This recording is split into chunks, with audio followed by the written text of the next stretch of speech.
तो hello friends, welcome to wake my YouTube channel. तो friends, आज के इस वीडियो में हम लोग क्लास 12th का हिंदी का गद्य खंड का चैप्टर नंबर 1 का वीवीआई इम्पोर्टेंट ऑब्जेक्टिव क्वेश्चन को पढ़ने वाले हैं, जो कि बहुत इम्पोर्टेंट है। तो अगर आप क्लास 12th में हैं, चाहे आप साइंस लिए हैं, चाहे आप कॉमर्स लिए हैं, चाहे आप आर्ट लिए हैं, आप सभी के लिए क्या है, वीडियो इम्पोर्टेंट होने वाला है। तो आप लोग क्या कीजिए, वीडियो को अच्छा से देखते रहिए। तो वीडियो को शुरू करते हैं। तो पहला क्वेश्चन है, बालकृष्ण भट्ट की रचना बातचीत क्या है?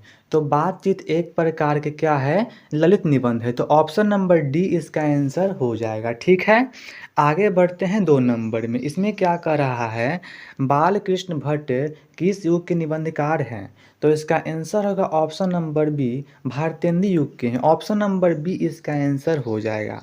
आगे बढ़ते हैं, क्वेश्चन नंबर 3 में देखते हैं क्या है।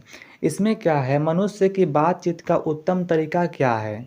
तो मनुष्य की बातचीत का उत्तम तरीका है अवाक होकर अपने से बातचीत करना। ठीक है, आगे बढ़ते हैं 4 नंबर क्वेश्चन में। इसमें क्या कह रहा है कि संवाद में सबसे महत्वपूर्ण क्या है?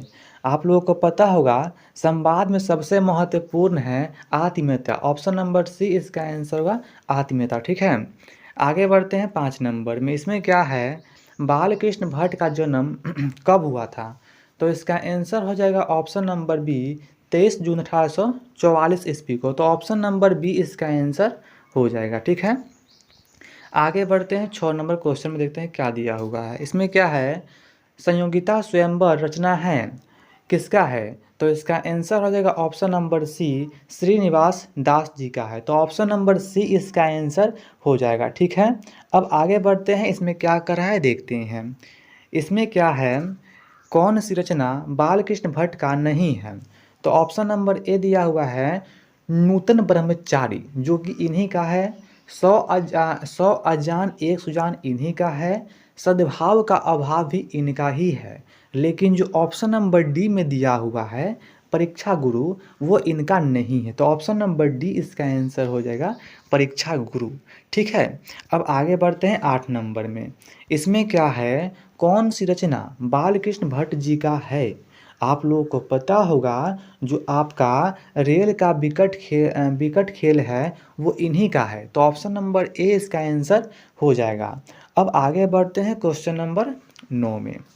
इसमें क्या कर रहा है, बालकृष्ण भट्ट ने कौन सा मासिक पत्रिका निकाला था? तो इसका आंसर हो जाएगा option number C, Hindi Pradeep नामक मासिक पत्रिका निकाले थे। ठीक है, तो ऑप्शन नंबर सी इस क्वेश्चन का आंसर हो जाएगा।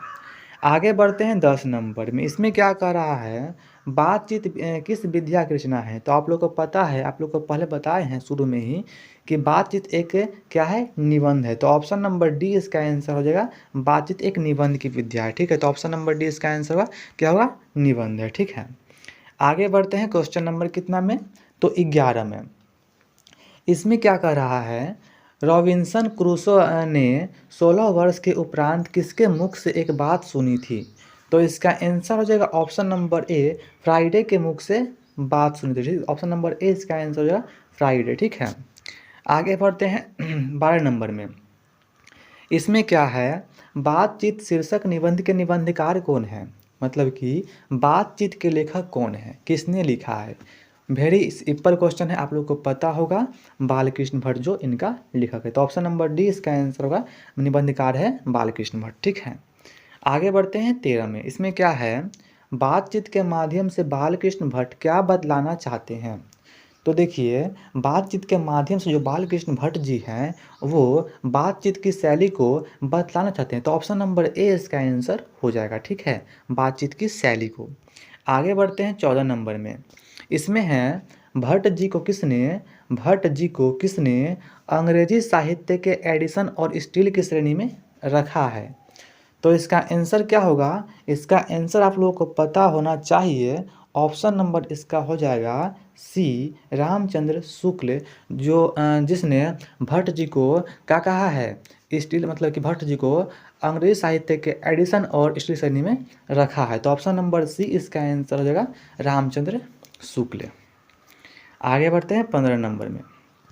इसमें क्या कह रहा है, क्या बालकृष्ण भट्ट जी का निवास स्थान कौन है? इनका जन्म कहाँ हुआ था, या ऐसे बोल सकता है कि इनका निवास स्थान कौन सा है। तो इसका आंसर क्या होगा, इसका आंसर हो जाएगा Allahabad Uttar Pradesh. Option number B इसका आंसर हो जाएगा। और आप लोगों को अगर इसका चाहिए पीडीएफ, ठीक है, तो आप लोग क्या कीजिएगा, व्हाट्सएप ग्रुप को ज्वाइन कर लीजिएगा, ठीक है। इस पर आप लोग व्हाट्सएप कीजिएगा, ठीक है। आगे बढ़ते हैं, आप लोग को पीडीएफ मिल जाएगा, व्हाट्सएप कीजिएगा, ठीक है। आगे बढ़ते हैं, इसमें दिया हुआ क्या 16 नंबर में कि बालकृष्ण भट्ट ने किस पत्रिका का संपादन किया है। आप लोग को हम पहले बता चुके हैं, तो इसका आंसर आप दीजिएगा, ठीक है। इसका आंसर आप दीजिए कमेंट बॉक्स में। आगे बढ़ते हैं 17 में, इसमें क्या कर रहा है, क्या बालकृष्ण भट्ट ने हिंदी प्रदीप नामक मासिक पत्रिका निकालना कब आरंभ किया था, मतलब कि कब इसको आरंभ किए थे। तो इसका आंसर हो जाएगा ऑप्शन नंबर ए 1877 में। तो ऑप्शन नंबर ए इसका आंसर होगा क्या 1877 में, ठीक है। आगे बढ़ते हैं, इसमें क्या कर रहा है कि कौन सी रचना, सॉरी यहाँ पर क्या होगा रचना, ठीक है, कौन सी रचना बालकृष्ण भट्ट द्वारा रचित नहीं है। तो इसका आंसर क्या होगा, इसका आंसर हो जाएगा ऑप्शन नंबर ए जो है पद्मावती, वो तो इन्हीं का है, ठीक है। और बेनी संहार भी इनका ही है, लेकिन यहाँ पर जो सी है मेघदूतम, वो इनका नहीं है। तो ऑप्शन नंबर सी इसका आंसर हो जाएगा मेघदूतम, ठीक है। ऑप्शन नंबर सी इसका आंसर हो जाएगा। आगे बढ़ते हैं 19 नंबर में, इसमें क्या कर रहा है, कौन सा यहाँ पर उपन्यास होगा, ठीक है, कौन सा उपन्यास बालकृष्ण भट्ट द्वारा रचित है। वेरी इजी क्वेश्चन है, ठीक है, बहुत सिंपल क्वेश्चन है। इसका आंसर आप लोग को पता होगा, जो आप लोग को पहले बता भी है। 100 अनाज, सॉरी अजान, 100 अजान और एक सुजान, ठीक है, वो इन्हीं का है, ठीक है। तो ऑप्शन नंबर सी इसका आंसर हो जाएगा।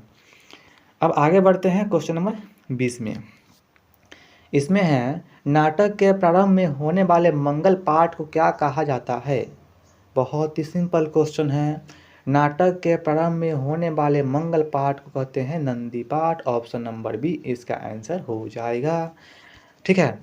अब आगे बढ़ते हैं 21 नंबर में, इसमें क्या कह रहा है, रॉबिन्सन क्रूसो को कब तक मनुष्य का मुख देखने को नहीं मिला। पहले बताए भी हैं शुरू में।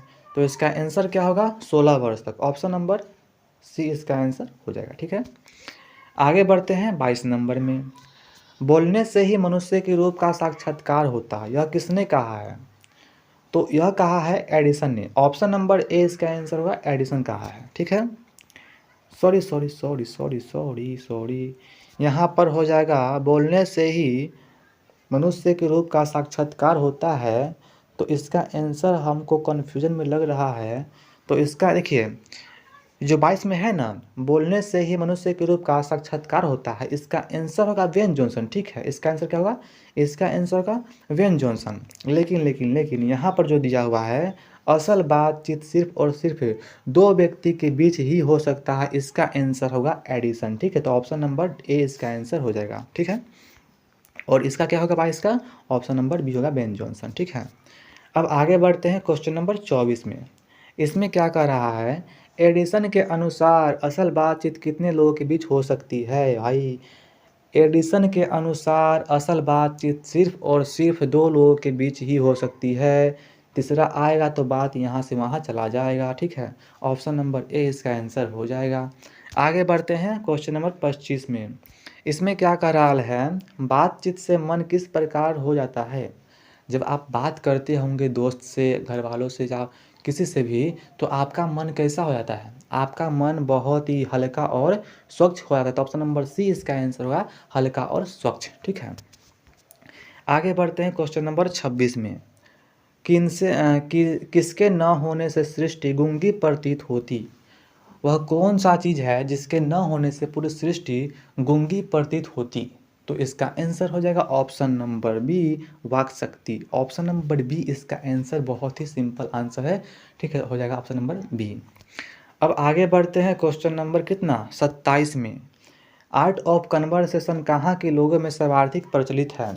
तो भाई आर्ट ऑफ कन्वर्सेशन सबसे अधिक प्रचलित है कहाँ पता है, यूरोप के लोगों के पास, ठीक है। तो ऑप्शन नंबर सी इसका आंसर होगा, आर्ट ऑफ कन्वर्सेशन सबसे अधिक प्रचलित है, सबसे अधिक है, मतलब कि उसके पास किसके पास, तो वह है यूरोप के लोगों के पास। तो ऑप्शन नंबर सी इसका आंसर हो जाएगा, ठीक है। अब आगे बढ़ते हैं, अगर आप लोगों को इसका चाहिएगा पीडीएफ तो आप लोग क्या कीजिएगा, व्हाट्सएप ग्रुप से जुड़िएगा, ठीक है। या आप लोग क्या कीजिएगा, इस पर आप लोग व्हाट्सएप कीजिएगा, आप लोग को पीडीएफ मिल जाएगा और ग्रुप में भी ऐड कर दिया जाएगा, ठीक है। तो आगे बढ़ते हैं, ठीक है। और हाँ, अगर आप लोगों को वीडियो अच्छा लग रहा है तो वीडियो को लाइक कर दीजिएगा, ठीक है, चैनल को सब्सक्राइब कर लीजिएगा। अब आगे बढ़ते हैं 28 नंबर में। इसमें क्या कह रहा है कि बालकृष्ण भट्ट किस काल के रचनाकार हैं। बालकृष्ण भट्ट किस काल के रचनाकार है, तो इसका आंसर क्या होगा, ऑप्शन नंबर डी होगा, आधुनिक काल के हैं, ठीक है। ऑप्शन नंबर डी इसका आंसर हो जाएगा। तो फ्रेंड्स आज की इस वीडियो में इतना ही क्वेश्चन था। अब यहाँ से पार्ट नंबर 2 का शुरू होगा, ठीक है। तो आज के इस वीडियो में इतना ही क्वेश्चन था। अगर आप लोग वीडियो अच्छा लगा होगा तो लाइक कर दीजिएगा। अब मिलते हैं अगले वीडियो में, और साथ साथ में चैनल को सब्सक्राइब कर दीजिएगा, ठीक है। अब मिलते हैं अगले वीडियो में, तब तक के लिए धन्यवाद।